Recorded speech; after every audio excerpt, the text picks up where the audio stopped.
All right, I think we'll go ahead and get started. Hide this here so I can see my screen. Welcome everybody to the 2026 ESUCC Marketplace Training. Again, I'm Craig Peterson, Director of Cooperative Purchasing. Uh, Today's agenda, we want to answer any questions you may have, so please stop me anytime during the presentation. Um, if I don't see your chat in the chat window, go ahead and unmute yourselves and speak up if you have a microphone. Some of the things we'll cover will be kind of just a brief overview of the market or the website. We'll check your approval chains, which is probably the most important thing today, making sure everything is getting routed correctly before requisitions are submitted. Then we'll give you an overview of the marketplace again, just highlighting a few things, maybe some changes that we have seen this last year. And then give you an overview of the annual buy and paper buy and what that may look like. So I will recommend that anytime you have communications or have a need for communications, I would use the coop@esucc.org email address. That way, that is going to open a ticket up with us through our ticketing system, and then we can track those issues through until they're resolved. This last year it was very helpful. We had some issues with a particular vendor, and so it helped us document those things and so forth. Uh, so I'd recommend that that is the key contact information. Otherwise, if you go to our website, esucc.org, go up to what we do in cooperative purchasing, our contact information is going to be all down at the bottom here. Our website will be changing sometime here in the near future, but URLs should be very similar. My hope is they're the same to get to at least to the cooperative purchasing, but the layout may be different. So just a forewarning of that, we will be seeing some changes. A lot of that has to do with some of the accessibility requirements and just management on our end. So we'll be getting a new website, so that it will be refreshed here within the next month or two. But moving forward, I guess I want to open the floor and ask what were the major issues last year that you saw, and so we can talk about that. If you had any, let me know. And so I'll pause there and just unmute yourselves and ask those questions that you may have.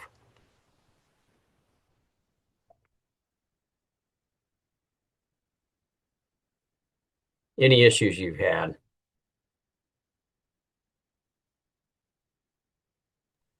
I didn't have any. Okay. I guess my biggest issue was with the paper buy, that whole confusion. Yep. Yeah, I figured that would come up, and so the good news is, that vendor was not reawarded this year. They did bid. They were not low, and so Paper 101 sharpened their pencil, and they won the bid. But going back to that email address of coop@esucc.org, we had enough evidence to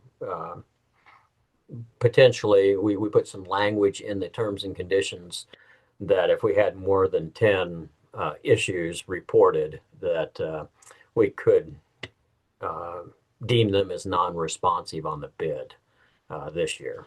And so we didn't need to do that because Paper 101 actually sharpened their pencils and prices went down. So overall, we saw prices decrease by 1 to 5% for the most part.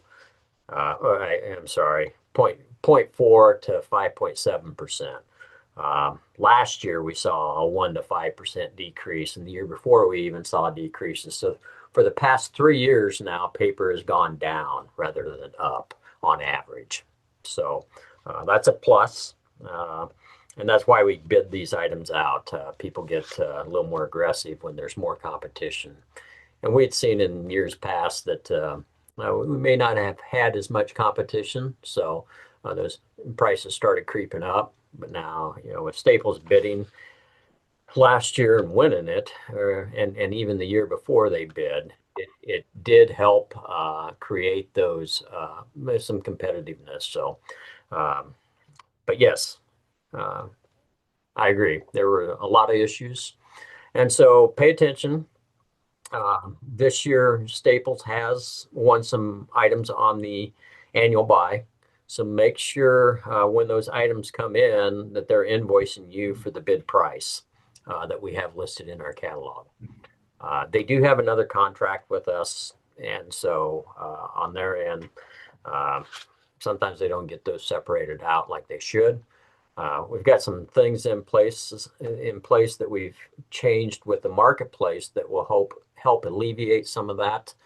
My hope is, and so just watch those, and not just Staples, but all vendors. Make sure they honor that bid price that we have listed in the catalog, and question it if it comes in on the invoice differently.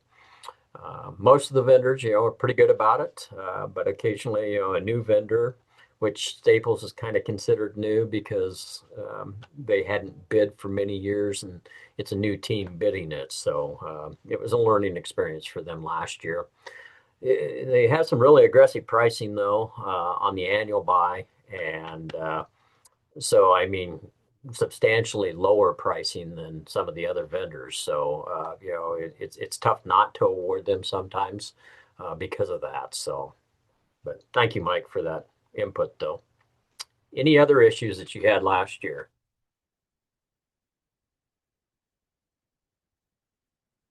Is everybody receiving the emails, campaigns that we are sending out?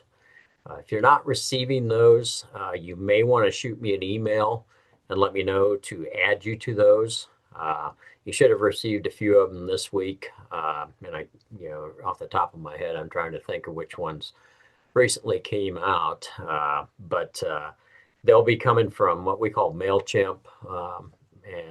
But that's how we notify you of the deadlines, of upcoming deadlines for not just annual buy and paper buy, but for all of our annual renewals and stuff like that. So make sure you're getting those.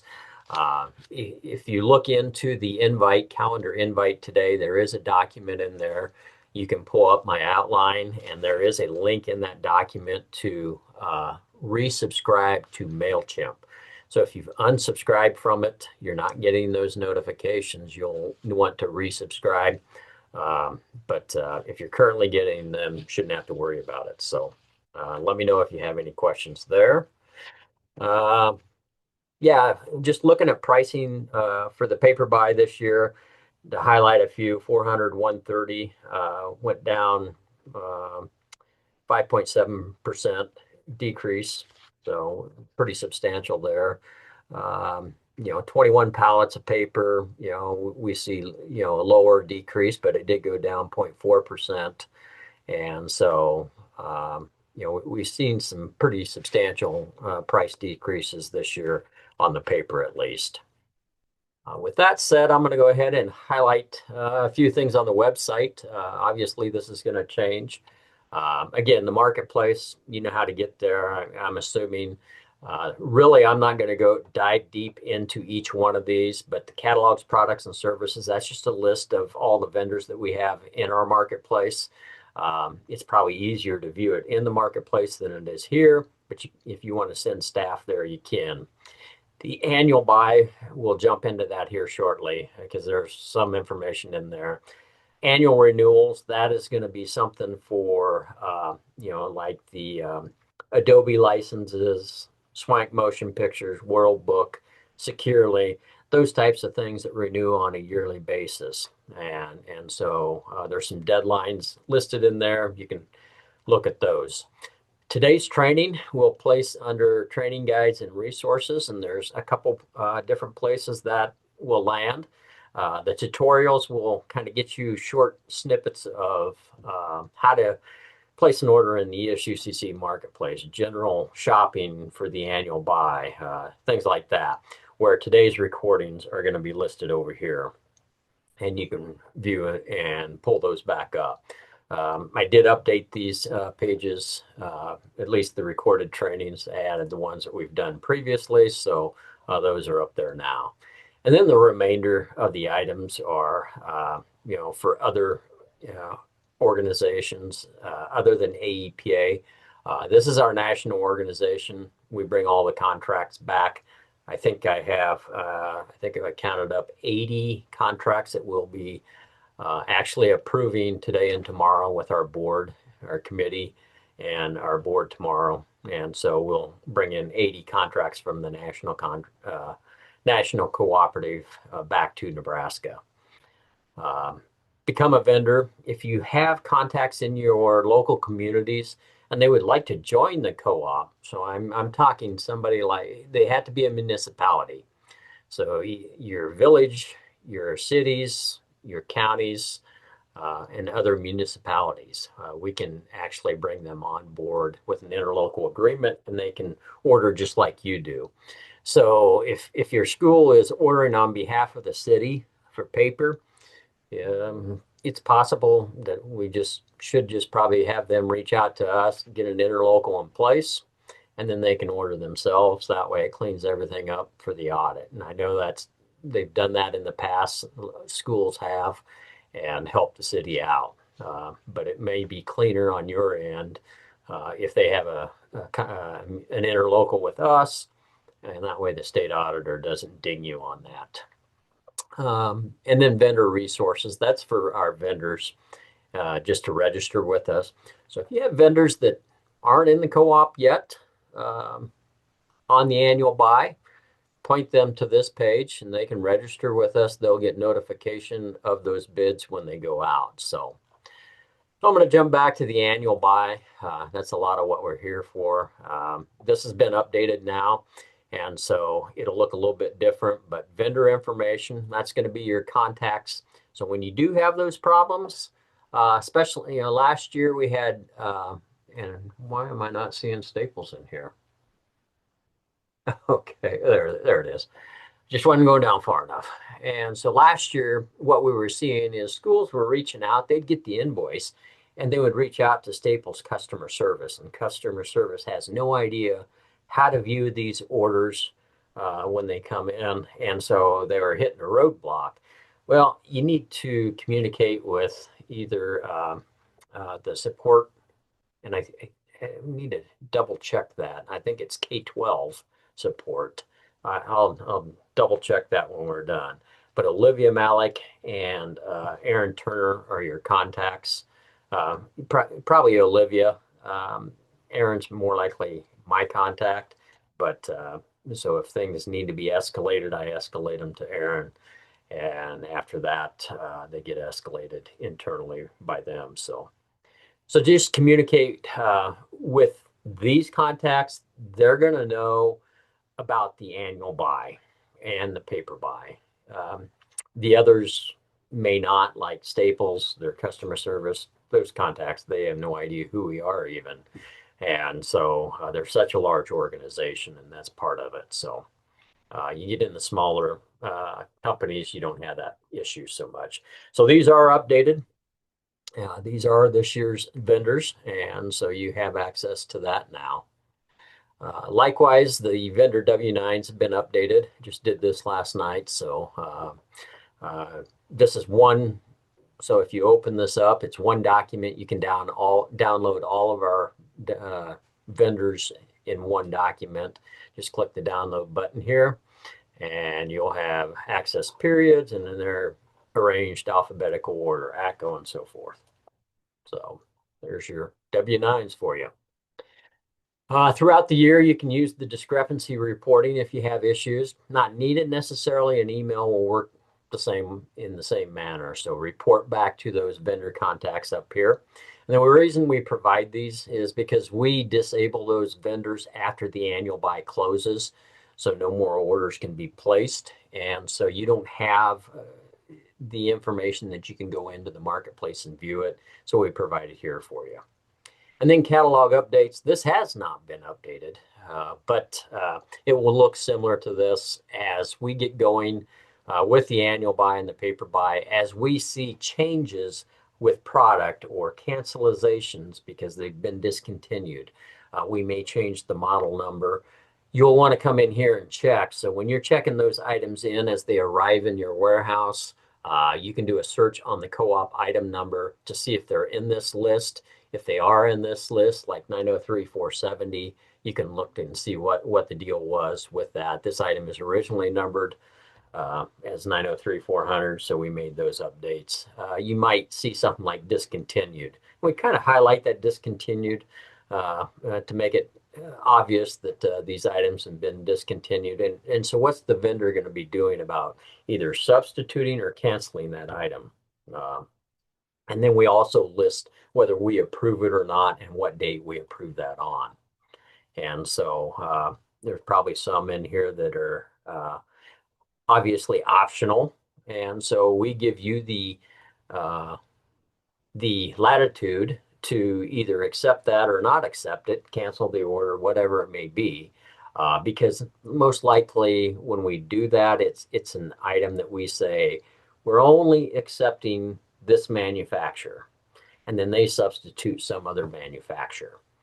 And so then we have to tell them, yeah, our specifications said only this one, so we got to make it optional for the school districts to accept that or not.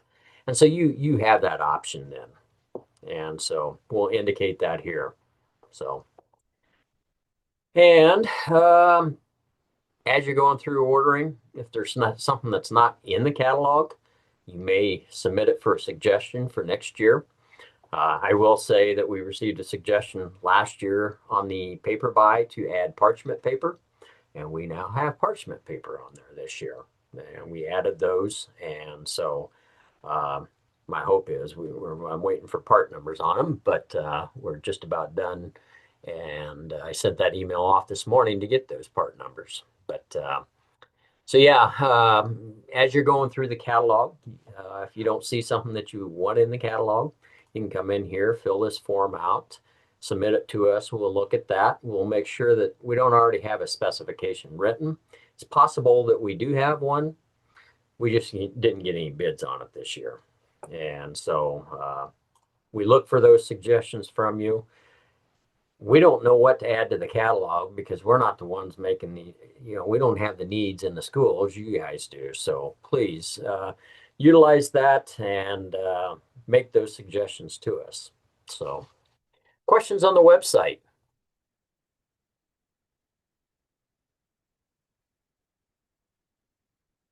We are going to see some new categories this year. And those are some of the contracts that are being approved this month. So probably by February, March, we'll have those up in our marketplace. Those categories are EMS supplies and equipment. So those municipalities, it may fit them a little more than schools, but there's a lot of need there in schools. So we have school health and Medline that will be added to that category. School health is already a current vendor. Medline is not, so they're new. And then we also have a category called student transportation services. So the vendors are First Student, Everdriven, and Highland Fleet. So if you have some transportation needs, we may need to check those out. I don't have a lot of information on what they're providing quite yet. And so we'll look at that a little closer and hopefully have some flyers available in the marketplace for that. So when you see those vendors, you can click on the vendor and then pull up that information. So with that said, I want to hop into the marketplace, and we'll highlight the annual buy dates, and then we'll check your approval change. So February 2nd, I will say that this is the only place that we publish the dates for the annual buy and the paper buy is in the marketplace. And they're on the right-hand side over here. So if you look on to the right, you'll see those listed. If they're not being viewed, this caret here, you may have it, you may need to expand that caret, down caret to an up caret. So So February 2nd, we're going to open the catalog for ordering. I'm just about done writing that one. Um, I mean, like I said, I'm just clarifying it. We'll get those uploaded and we'll have that open on February 2nd. March 6th is the deadline. So all orders must be submitted and approved by March 6th. We'll be reaching out to you if they haven't been.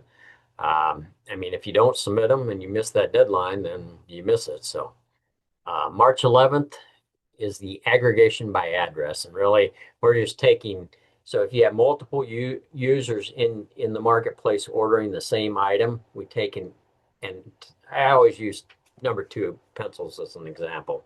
I have 10 teachers that order number two pencils.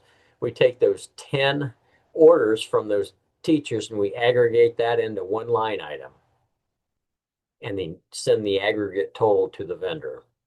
That's where we're creating savings for you. They only have to pick that order one time instead of 10, and they're picking it in multiple quantities, so it's the aggregate total. So that's run on March 11th. Then on March 12th through the 17th, you're able to go in and review those orders and assign a PO if you want to. And I say assign a PO, reassign it. If you didn't assign one initially, it's going to utilize the PO from the first teacher that placed an order. And so it doesn't affect the annual or the paper buy as much as it does the annual buy. I think that's a surprise to some business managers when it comes in and they sort it and they just, oh, this teacher's name is on it, so I'm going to send it to them. It needs to be broken down because there may be multiple orders under that PO. So if you want to reassign that PO number, one that's right out of your accounting system, we allow that March 12th through the 17th. Otherwise, we're going to send that teacher's PO number, the first one that ordered, that's going to be on the aggregate order. March 18th, we release those orders to the vendors. April 13th, delivery of paper begins. On the paper, I don't have schedules for this. I don't get notification of when your paper is going to arrive. So you would have to reach out directly to Paper 101 and ask them, when to expect that. They typically are going to look at the whole state and try and lay it out logistically from their warehouse to where they can meet all the deadlines, and they typically do. I have never really heard that Paper 101 has ever missed the deadline, but 2 weeks prior to the last day on this June 15th, if you haven't received your paper, you should communicate with the vendors, both the paper buy and the annual buy. That is part of our terms and conditions that you will do that. And I should have looked this up, 10 or 14 days prior too. I think it's 10 business days. 2 weeks essentially. But you need to reach out. If you don't, then you need to give them an additional 2 weeks to deliver those items without penalty. Otherwise, after that date, you can assess a 2% late fee if you've done that communication. And then starting on June 16th, you can assess the 2% late fee if you want. Annual buy, February 19th, catalogs open. April 13th, teachers and all staff should have all of their orders submitted and approved. You may have an earlier date than this, possibly. It's up to you. April 16th, order aggregation by address happens. Take all those 10 orders and number two pencils and aggregate that into one line item and send the aggregate total to the vendor. April 17th through the 24th, we review those orders, or you can review those and assign a different PO if you so choose. If not, you just leave the one that's on there and let it go. April 30th, orders are released to the vendors. May 25th is the delivery of the annual buy, the first day. Every year we have some vendor that releases them. Last year it was Staples. I mean, last year it was the very next day they were starting to receive paper. So we've resolved that with Staples. So but there's other vendors that typically ship early. So let us know. We'll contact them and tell them to hold those orders. And we remind them anyway, but they tend to forget, it seems like. July 23rd, last day without a late fee. And then if you've 10 days prior have communicated that to them, what's outstanding, and then that you would be looking at assessing the late fee, then on July 24th, you can assess them that late fee. So questions on the dates? Not, I'm going to go in. We're going to go ahead and get started checking approval chains. So I think probably what I'll just do is just go down the list, and Boyd County, we'd already checked and everything looked good there. So let's look at Cross County. I didn't do that one for you earlier. I could have, I guess, but and I think you said nothing changed, but I still like looking at it because every once in a while somebody thought, oh, I forgot about that one. Oh, I know. We'll just do Cross. There we go. And minus Holy Cross.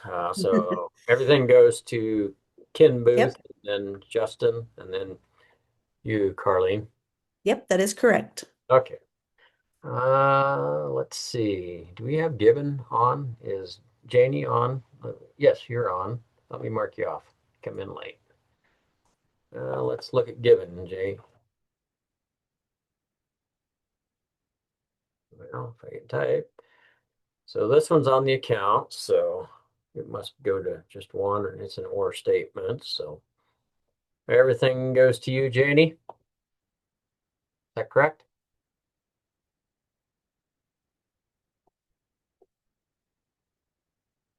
Gibbon, are you there? She must be away. Okay, I'll move on then. Guardian Angels.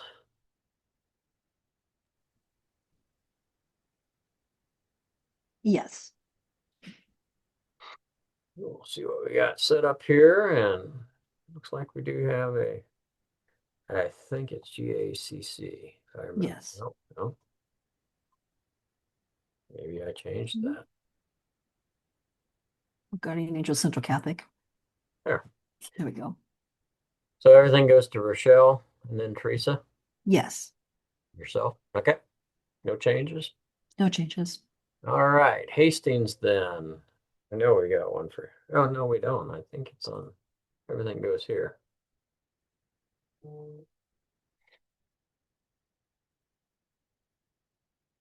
No, we do have one. I, why did I think it just went there? But so everything goes to Thomas and then you, Mike. Yes, that is correct. Okay. And you manage your users a little bit differently. So, um, Yes. okay. All right. June at Laurel Concord, LCC.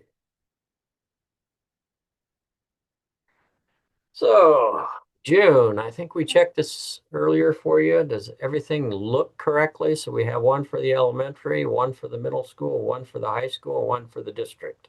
Yes, that looks correct. Do you want me to run through them, or? No, I think it's Carrie and I in the elementary and then Jeremy. I think the end one is that Jeremy and Megan, they're the final approvals on everybody's. Yeah, I can look at that ruled. I think that's probably based on the district. Yes. Yeah, yeah. So I think we're good. Yep. So Thank everybody goes, yeah. Everybody that goes through one at Jeremy. the end. Yeah, It goes through one of these. yep. Yep. And if that's the case, See, I think like each building principal wants to approve each building secretary and each building principal, and then Jeremy wants to approve after the principals. but are you guys getting these twice? I Or don't Jeremy? know. Just I don't, Jeremy and I'm Megan? not, maybe Jeremy and Megan are. I'm not sure. You might ask them because it looks like because they would get it here and then it would turn right back around and hit this one down here. and get that one down there. I'll ask them. I guess I don't know. They've never said anything to me, but I can ask them. Ask them because I mean that's just extra work for them to have to approve it twice. I have to approve things twice. Okay, I'll ask them if they're getting it twice. I'm pretty sure they are. Well, make them work for it. Yeah, but we can make it easier on them. We just delete either. This one's nice because it's kind of a catch-all Yes, in case somebody adds a new address or something. exactly. So we would probably remove these each at the building level, and then everybody goes through here because it's based on the district. Yeah, LCC did. Well, no, it's based on value on the address. Okay, so they're not getting it twice. I'm They're sorry. not getting it twice. Okay, great. This is just district office. If the ship to is the district office, then it goes to Jeremy and Megan. Okay, perfect. Yep. Sorry, I was looking at that wrong. Yeah, because I was thinking that it went through me, Carrie, and then Jeremy and Megan, Yep. but it must not, which is fine. Well, I it think does. it does, so we're okay. Yeah, it goes to June. Yeah, there we go. Yeah. Okay, perfect. So, and Carrie, and then this is an or statement though. Jeremy or Megan can approve it, but once one of them approves it, it's done. And that's perfect. So, all right. Perfect. Norris. Norris. Yes. And yours is just at the district level, so everybody goes through to you probably, Linda. I guess we added Kim, didn't we? Yes, So we added Kim. it's an or statement though. Kim or Yes. yourself can approve it, and then it's done. Yes. Once one of you does. Correct. All right. you. Then Ogallala.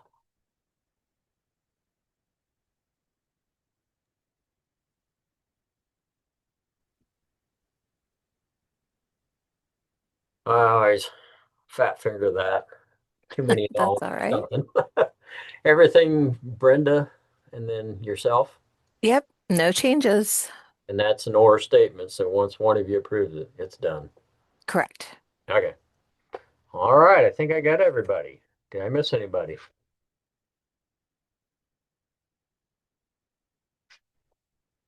Okay. The rest of this, is probably review for a lot of you. And so go over at a high level. Again, the logo will get you back to this home page if you ever navigate, down somewhere. The categories on the left-hand side, this is a quick way to narrow down what vendors, maybe deal with audio video materials and equipment. And so we put these categories together. We can add new ones. So if you think we need to add one for some reason, but if you're looking for cybersecurity vendors, here's a list of those vendors that are contracted under our cybersecurity contract. And so if you go back to home, it gets you back to that home page. If you go to all suppliers, you have capabilities of creating some filters and so forth. So, you can filter them by category, which is the same as clicking over here. Some of these classifications, I don't put a lot of weight in these, but one that does jump out sometimes is, okay, what vendors offer free shipping? And so, or minimum order amounts. There's no minimum order on those. So these vendors have no minimum order amounts. So those are ways to view that. If for some reason you're dealing with a federal grant and you want to look at vendors that are EDGAR compliant, it'd be mainly all of our AEPA vendors, or it should be. It doesn't look like they're all listed there, so we may need to mark that. But that would be the case. All of our AEPA vendors are EDGAR compliant. And the others, I don't really put much weight in small businesses and minorities. There's some other filters here, cooperative name, you can filter by AEPA or ESUCC. I was going to look at this, no cooperative. And so actually we are a cooperative, so I'll fix those. And so, so yeah, that's under the categories on the left-hand side. All suppliers, go back to home. I get back to here. Replacement savings is something that, for your district over here, we have a feature in the marketplace called ELSA. So when you do it, when you go to check out from the marketplace, it will compare across other vendors in our marketplace for that manufacturer number and compare pricing to see if there's maybe some lower pricing. And I can show that to you, and I'll just jump into it. But if they decide to replace those items in their shopping cart with an item that comes up from that, these are the savings that it saved you. It's not your total savings, but those are the ones that little tool actually provided. So what I'm talking about, let's see if this works here. I've got a shopping cart with a bunch of items in here. I got some that are disabled from the annual buy because they're old. They're last year's. So I'm going to remove those from my shopping cart. Now, if I check out, and it's going to do it twice here because it's got to do that item verification. These have been in my shopping cart so long, so I'll have to do it the second time. And when I do it on the second time, you'll see what it does is it's going to go out and it's going to say searching for lower prices. And then it'll come back with results and it'll say no alternatives found. And it's still, this one is the suggested item is in your cart. So it's the lowest price. So if I looked at and compared that, the quill item is not the lowest in my cart. That's unusual. And so maybe I would want to replace that. But let's see. These items don't match. Staples and quill. They do have the same manufacturer number. They don't appear to be the same manufacturer, which some of these manufacturers that are that way, they have a parent company, and Exact may be the parent company. The child company would maybe Neenah Paper. But they do have the same, but they don't, and these are sister companies, and they usually use the same part number. And so this one evidently is okay.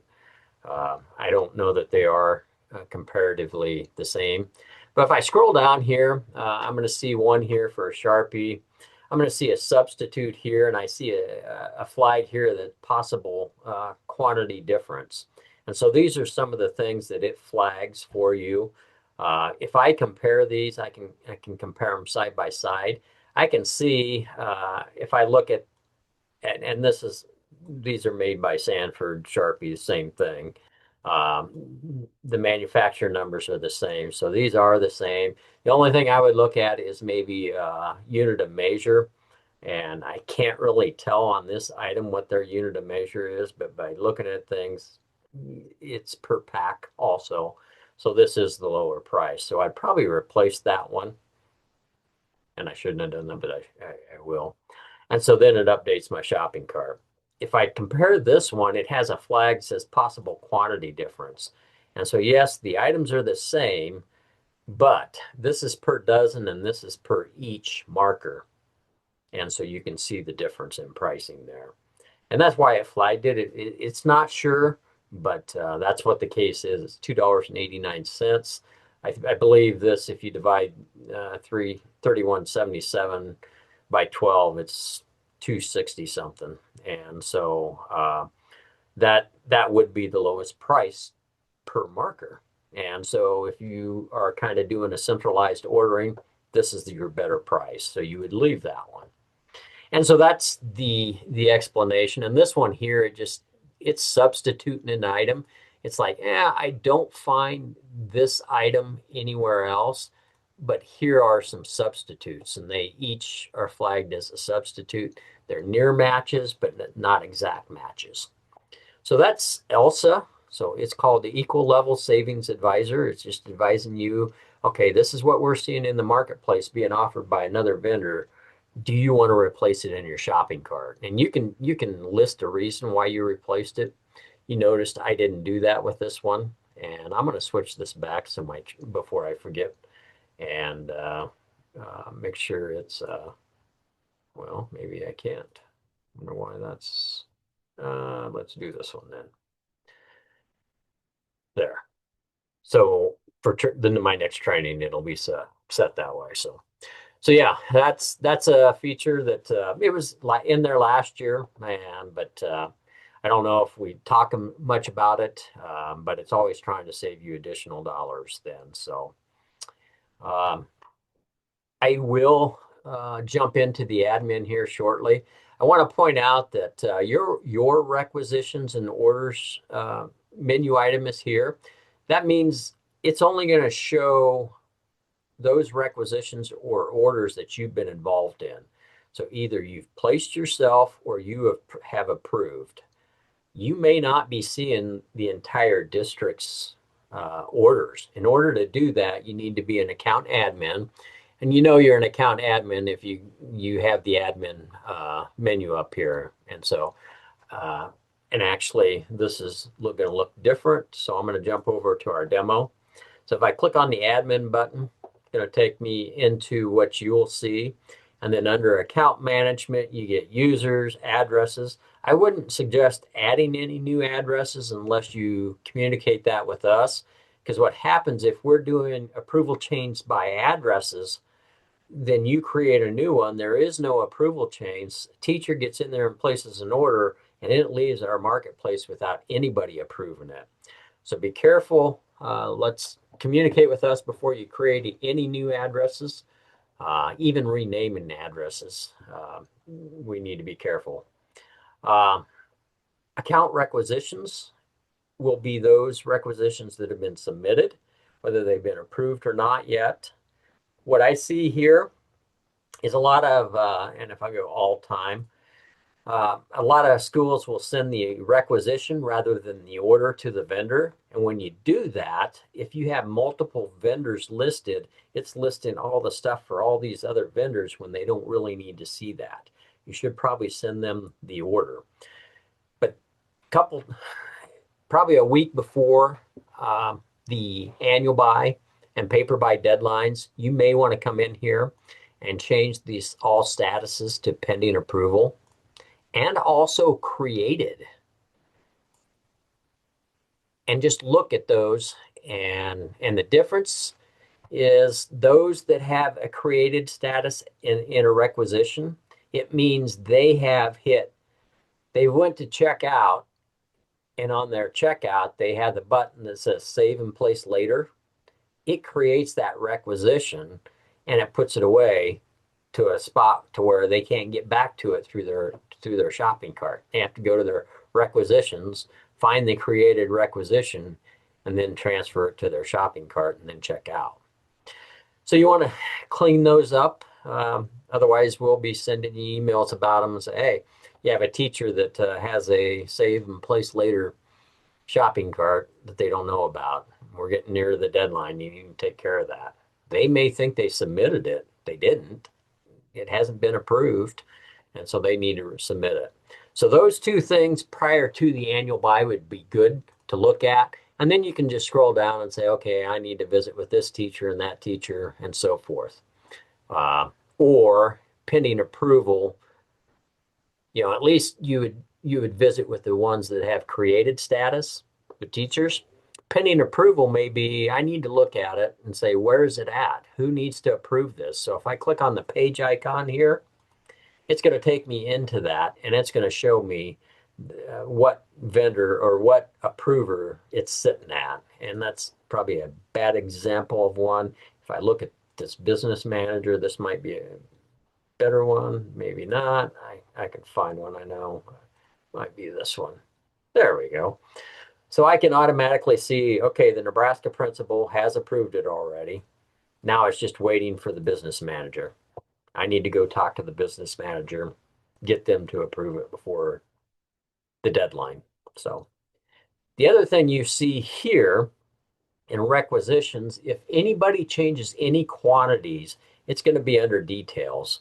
And so when you get your reports, if they don't match up with requested and sent to vendor, if those totals don't match, then somewhere along the line, somebody's changed the quantity in that, and you need to update your reports. At least the sorting report. The sorting report is created off of what the teacher actually submitted.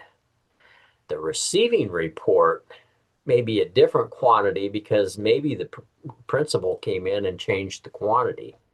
So when I go to my vendor in the receiving report, the total may not be the same as what it is in the sorting report. And that would be why. And that's how you would figure it out, is you could come into this and see where those were changed and on for what teacher it was changed for. So orders, this is where I would go if I have to communicate with a vendor about a discrepancy of any type, and I'm going to include my orders, and I'm going to say all time. This is where, let's see if we can find any that were sent. Yep. So if there are sent orders, all that showed because of our demo site. We don't send orders necessarily through our demo sites. We did early on some testing and stuff.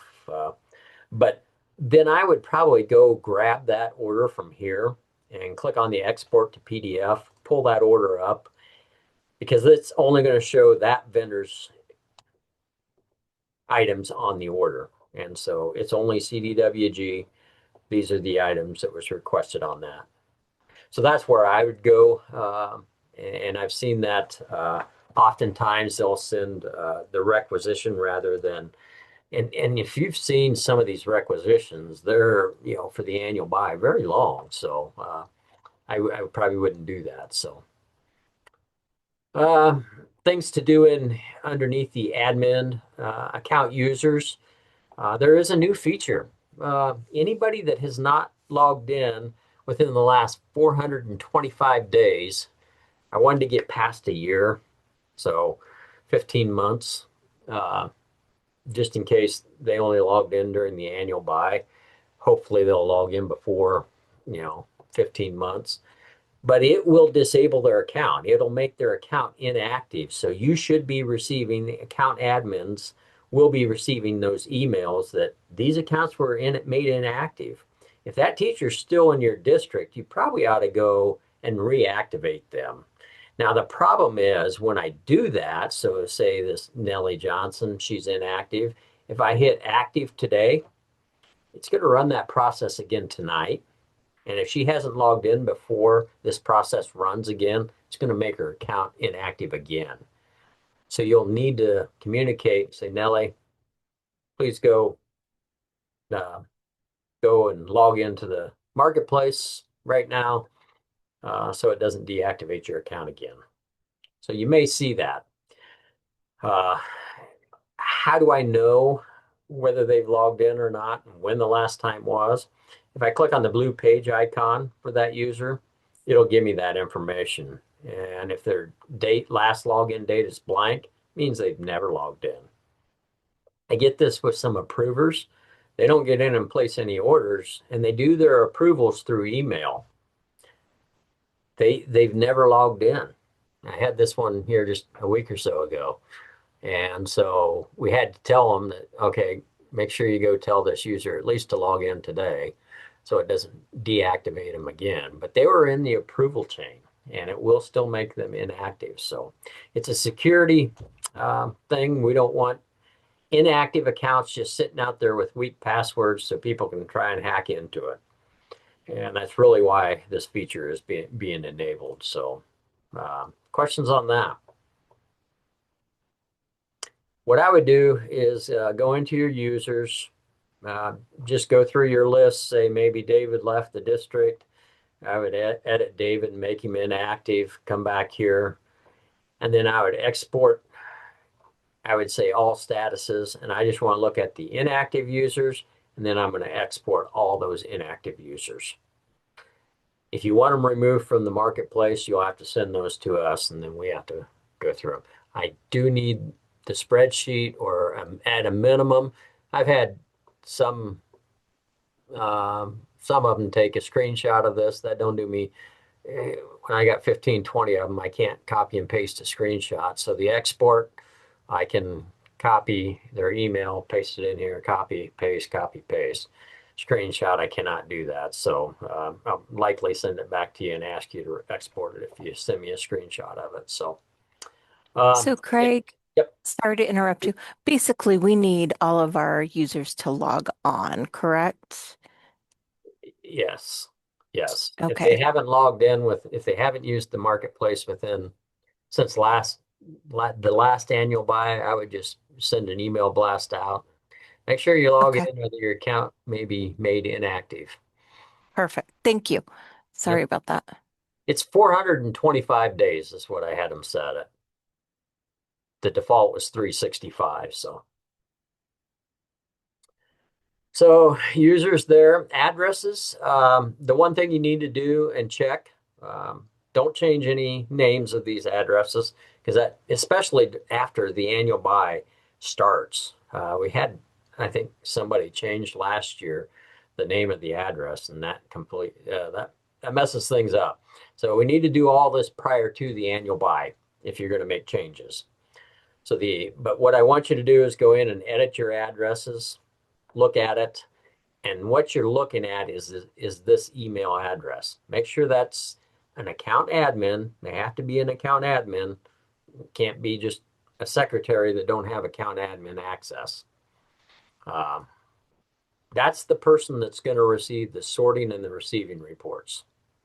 And they should receive those approximately 2 days after we send orders to the vendors. If you don't receive those reports, or you lost them in email, reach out to us. We can send them to you. But that's the one thing that you need to double check, because if somebody's left the district, this address could be the old person, and they're going to get the reports and you're not.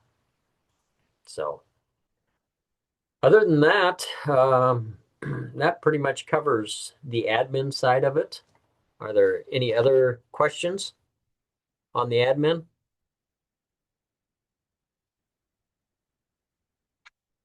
All right. I'm going to jump into just giving you a list of things that changed this last year. And if I go into, well, I think if you go in, yeah, we see it here. You're going to see Una Marketplace instead of Equal Level Marketplace. Una bought out Equal Level, and so it's a much bigger organization now. And so it is. So if you ever see that, that's who it is.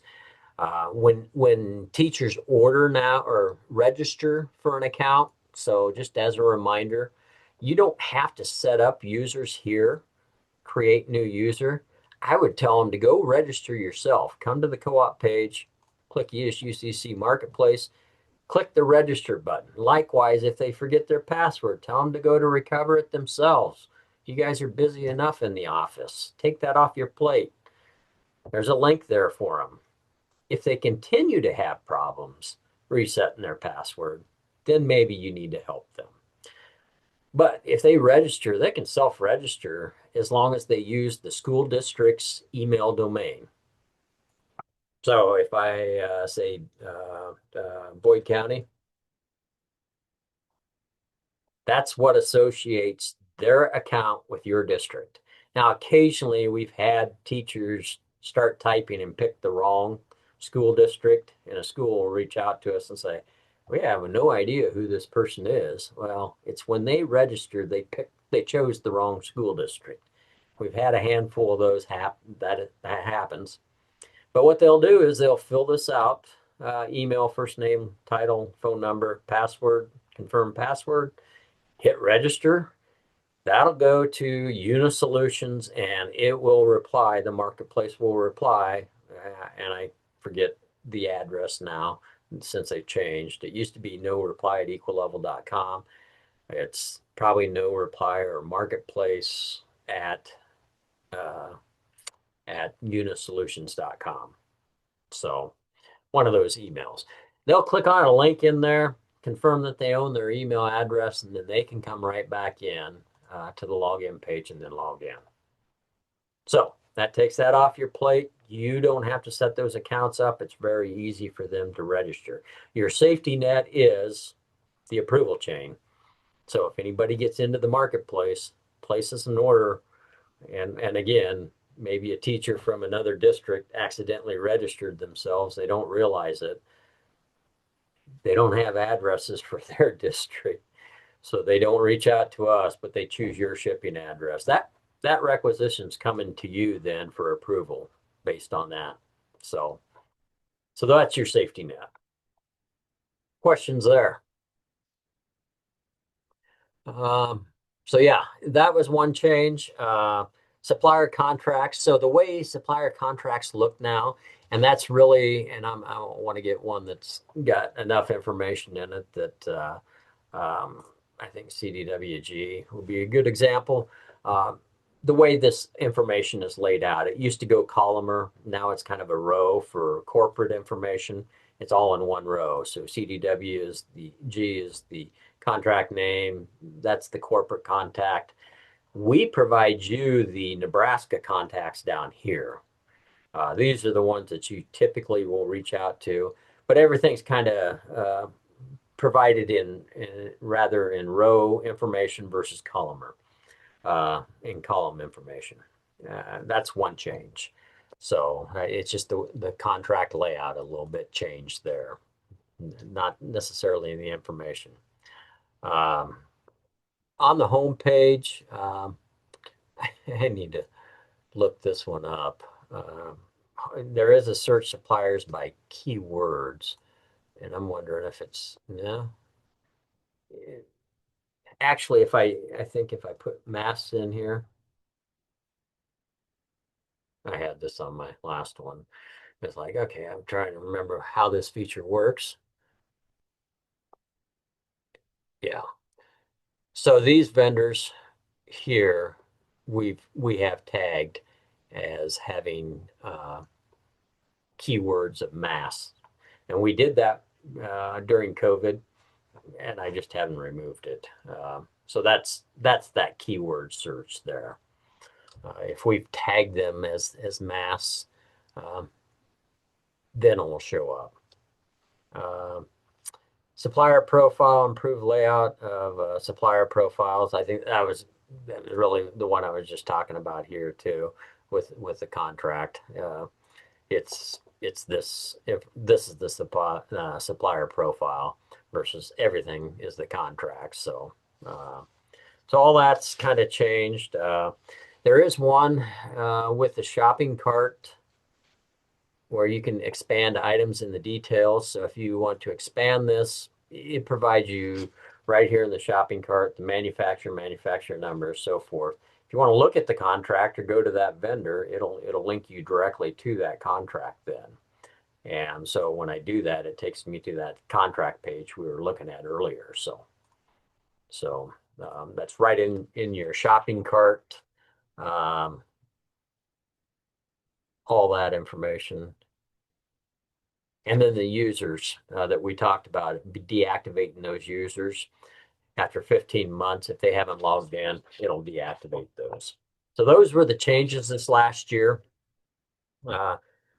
We've seen a number of new vendors since last year. Since we did this last year, there's 21 new vendors. I'm not going to go through all these, but there's one for Magic School, which is an AI vendor. A lot of schools are starting to look at that. There's some cybersecurity vendors I showed you earlier. There is a new vendor, technology vendor, and we are working to get them enabled so they can do a punch out like CDWG, but it's SHI. They're a huge technology company just like CDWG. So that one may be of interest to you in the future once we get them enabled. Been working to get them, pushing them to get it set up and so forth. So And then we'll have some new vendors after this month, EMS supply and student transportation solutions that we'll add. So, all right. I do want to take you in to the marketplace and just remind you, and this is our demo for the annual buy and paper buy. We'll put these buttons here. What we have is teachers navigating up here and doing a search for pencils. And then all of a sudden, it may be the same item, it's just not the same price. Maybe they'll order it out of the school specialty year-round catalog versus the annual buy. And you get those within a week or two. Or maybe they order through the punch out with Staples and you get those next day. Once you approve it, from that point forward, they're going to process those orders. So have your teachers go into the annual shop, annual buy button, click on that, take them into the store, have them search here if that's what you want.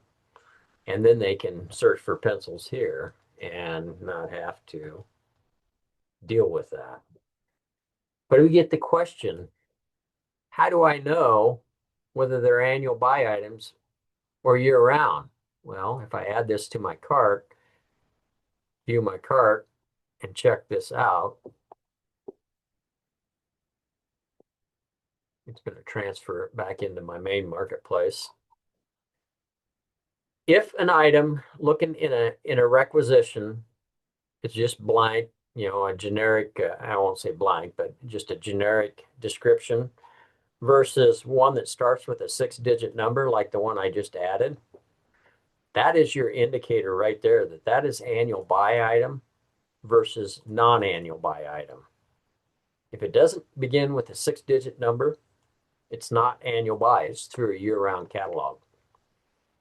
So at the requisition level, you would be able to say, okay, these items in your shopping cart are not annual buy. We're denying it. Remove those items and shop out of the annual buy catalog instead, if those items are there. Otherwise, they're going to deliver those as soon as you approve the annual buy requisition. They'll deliver those year-round items. They won't the annual buy. And so those will show up early. So it depending upon how you want to handle that. Make sense? Okay. Going back into, I want to get back into our, marketplace here, and I'll do this.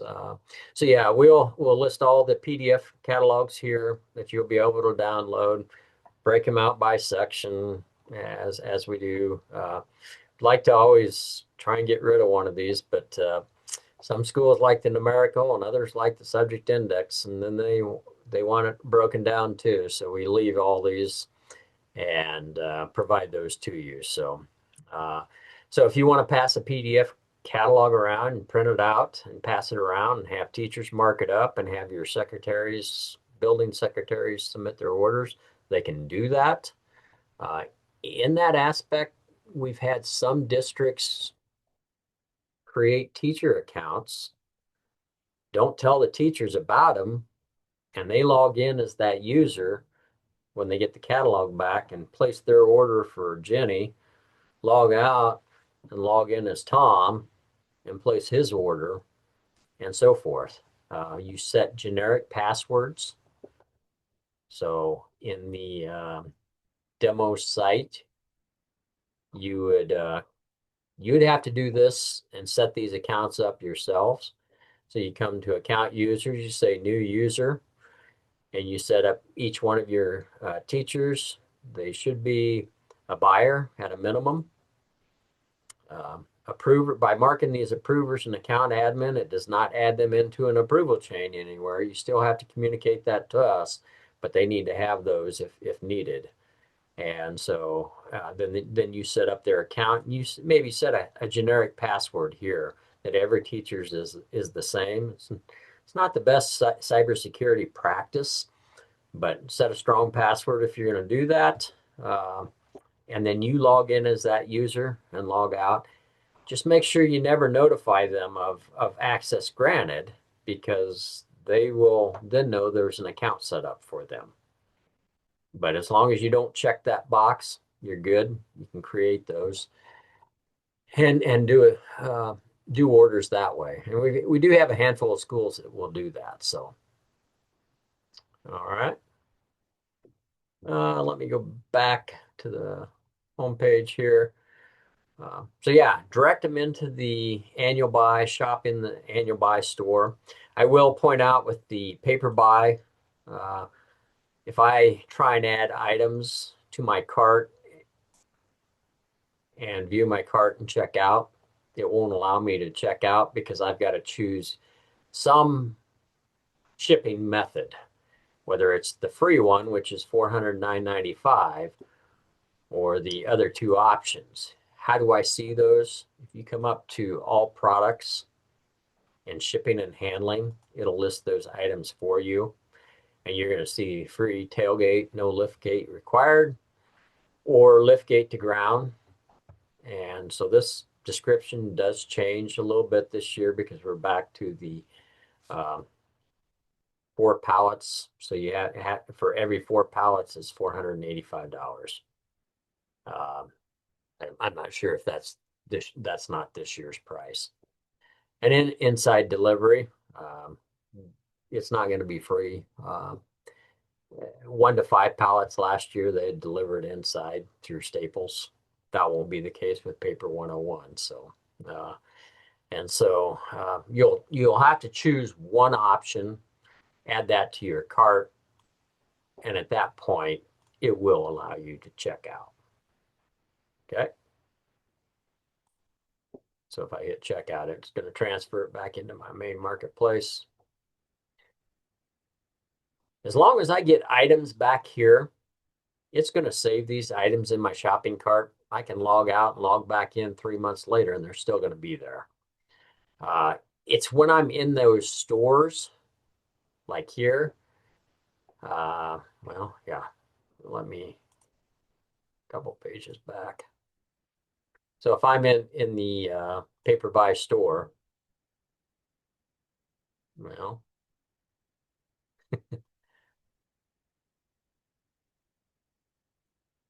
see if that works. Yeah, session expired. It's because I navigated away from it. But if I and maybe the paper buy is better. We see it in the paper buy. If I'm putting a large order in and just let this screen sit here with no movement or anything for 15 minutes, it's going to time out. I'm going to lose those items in my shopping cart. So always, don't leave it here. If these items are left here, I'll lose it after 15 minutes just sitting here, no activity. Gonna lose it. If I use the banner up here and go back to the main marketplace and come back, those should still be there. We haven't seen that issue, but if I close my window out, I've lost them. So always just make sure you occasionally check these items out. You can come back in and shop again later, and you can continue building your shopping cart. So those items were added here. These are all disabled items. That's why they're red right now. And so I'll have to remove them. It will not allow me to check out at this point. So if you see those red items listed here, or if you see a red arrow up here, you have items in your shopping cart that it's not going to allow you to check out until you resolve those. So to resolve these, I would check each one of these and then remove them from my shopping cart to get rid of them.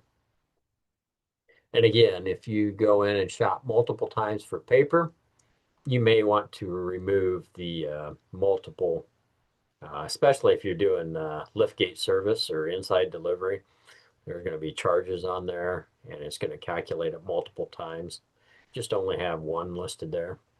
You can do that and then remove those disabled items. And now it'll allow me to check out. So, all right.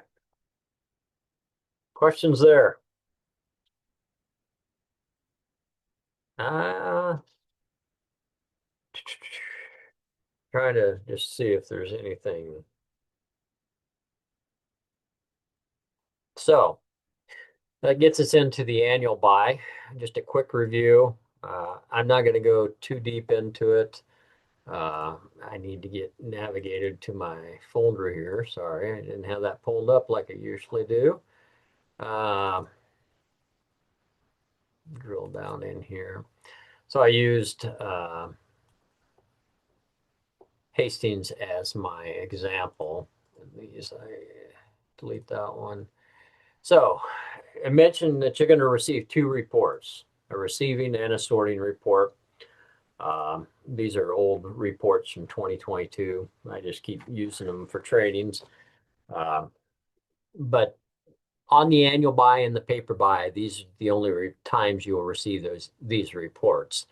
For receiving, it's going to come in, and that's going to be sorted by vendor. So when I get a shipment from Innovative Office Solutions, I can go to that section in the report and I can see what the aggregate total is going to be. The sorting report is going to be broke down by teacher then. So I can then take, for that item, here is the breakdown for each teacher and quantities that they requested. So I know some districts combine these, and that's fine. If you want to do that, you can. The other thing we may want to utilize is annual buy or create some labels.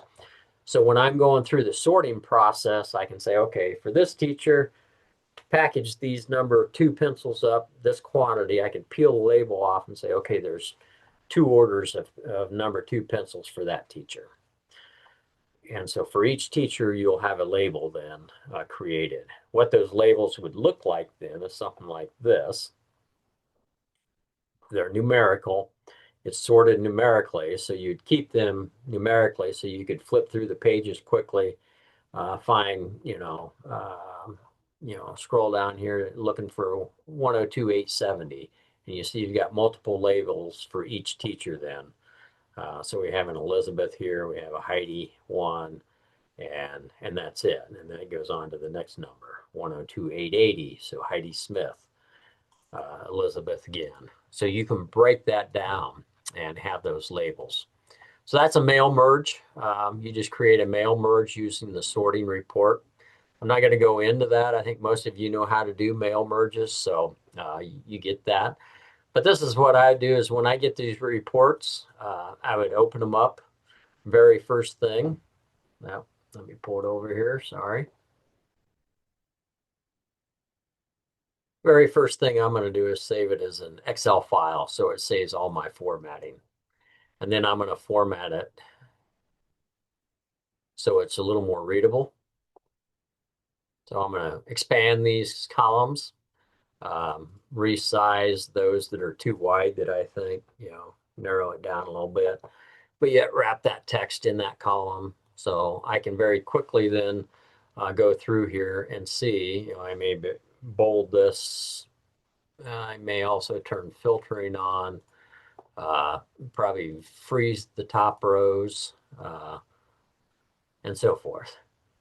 I could even, go through this and just alternated highlight, nothing that too aggressive, but, just highlight each vendor in a different color, alternating between vendors and just highlight those and so forth. So you can see the break between vendors very easily. If you wanted to, no need there, I guess. I was going to say you could look at the quantities, but no need on doing that here. So what that does is then when, say I have a large order of Innovative Office Solutions, I could filter on this and filter it down for Innovative Office and just, I got a shipment from them. I just want to deal with their items and that's it. And so now all I'm seeing is Innovative items. And so now I can start going through. As I receive this item in, I'm going to grab a box off the pallet. I'm going to look at my packing slip. I'm going to try and match up a manufacturer number potentially on that box with what's on my packing slip in order to identify maybe what item these are. Or if I know, okay, earbuds, I can do a search on this spreadsheet and find earbuds and see that it's 102,352.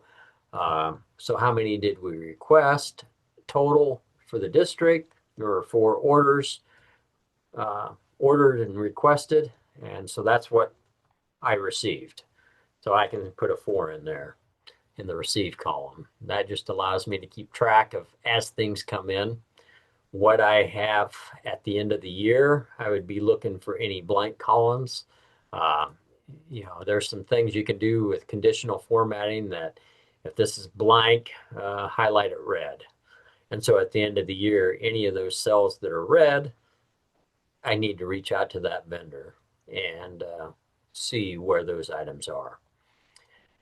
So it's a way for you to keep track of your orders. Quantity damaged, that you could use that. So if you did receive a damage, you can put that in there.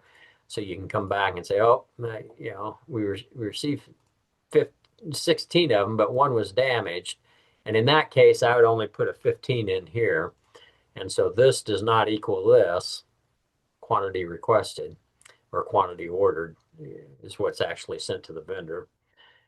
Then I need to reach out to him at the end of the year and see what happened with his damaged. I can keep a note on that damage, that I communicated with them. So when it comes in damaged, I may fill out that discrepancy report, send that to the vendor, or I may just compose an email directly to the vendor contact and say, hey, we received a shipment. We have these 101-730 laptop wipes. There was 1 box was completely obliterated when it arrived. It was damaged. Please reship 1 more to us.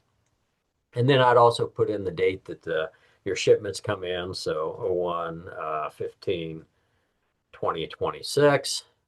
If you get a second shipment, I would just put a comment in here and say 02/03/2026. And that way you can see, okay, the original order came in on the 15th of January. The replacement for that damage came in on February 3rd. So it's a way for you to document things so you can go back to the vendor and tell them. And you can put a note in there that you emailed them on a certain date, requesting them to reship a new one. You can even put the email address that you sent it to, keep it for your records. So this is for receiving. As I receive those items in, I'm probably not sorting them at that time. I'm just going through the whole shipment, receiving them in. And what I'd probably do is just say, okay, when I count the items, 101-730, I'd write that on a label or on the box and slide them to the side. Somebody else can be doing the sorting if you want, if you have the help to do that. And so I operated a warehouse for 17 years for a service unit, and this was our process. I would check those items in, write the number on the box, slide them to the side. I had high school students I hired, and they would come in and do the sorting behind us. I always wanted to do the check-in because then I knew if we had a discrepancy down the line, I could go back to my book and say, no, we received this item in on this date. So it's in our warehouse. We know that. So now let's try and find it now. It's on somebody else's pallet and so forth. So there's some checks and balances built in doing it that way. So write that item, put it to the side. Then they would come in behind us and they would use the sorting report. And that's what this one will look like then. And pull it over. And again, those same things that we did with that other document, resizing, turning filtering on, maybe not, bolding that, freezing your top row. This report is going to be organized, and I'm going to resize this 1 column. And probably wrap that text. Okay, so this is going to be numerical order. So then they could go to that box and look at that number and say maybe it was a 209.20. And so now they can scroll down in numerical order and they can see who actually requested those items. So 209.20. Then if I scroll over to my right, I can see how that's broken down. And we just, here we go. Sorry. So Brenda ordered 8 of those. Charlene ordered 3, 3, and 3. Katie ordered 1. So I'm able to sort those items out now and break them down by teacher. I have questions where schools ask, can we do this process with the annual buy, but have it delivered by teacher? The answer is no. We can't, because that's where we get our biggest savings. You know, we lower the cost because they are not doing this process in their in the vendor's warehouse. They're picking the aggregate of this, all these total of 30, quantity of 30 one time instead of, you know, multiple times. And if that's the case, then have them order out of the year-round catalogs, then it's delivered by teacher. But for the annual buy, it's not. So you're going to get an additional 15 to 30% on average savings for each line item. So, and we've looked at those numbers in the past. We haven't recently, but that's what it worked out to be, in a range of 15 to 35%. Typically, some of them jumped up to 75%. You know, it's just dependent upon what you're looking at. So you're able to go through. What I would do is just as I'm sorting those, I'd circle these off so I know that each teacher is getting what they got. Maybe we were shorted one, so I don't circle Katie, but everybody else I was able to fill their order. So when that order comes in later, I can look at a book, and I would typically print these out in a 3-ring binder and just circle them off. Then I would look at the book and say, okay, for item number, this item number, Katie is the only one that has not received her order. She's the one that this goes to now. And so that's how you handle items coming in at a later date, not all together sometimes. And so, and it's typically, you know, they didn't pick it correctly, so they shorted you 1 or 2 on the shipment, or you had a damage. Some vendors, I hate it, may, you know, ship 10 of them from this warehouse and 8 from this, and so you get 2 different shipments. Your larger vendors may do that. Your Ion or Innovative Office Solution, Pyramid, they're going to try and get everything into their warehouse, and likely within the last 2 weeks before the deadline is when you get all of their big shipment. So, questions? I know this is kind of review. I'm just kind of trying to highlight some best practices, maybe.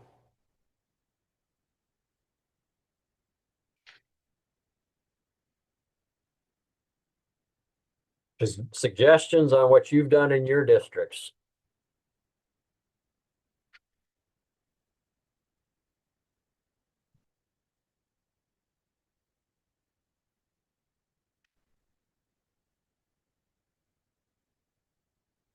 All right. Well, if you have nothing else, I think this kind of concludes our training. I'll just go ahead and stop the recording here.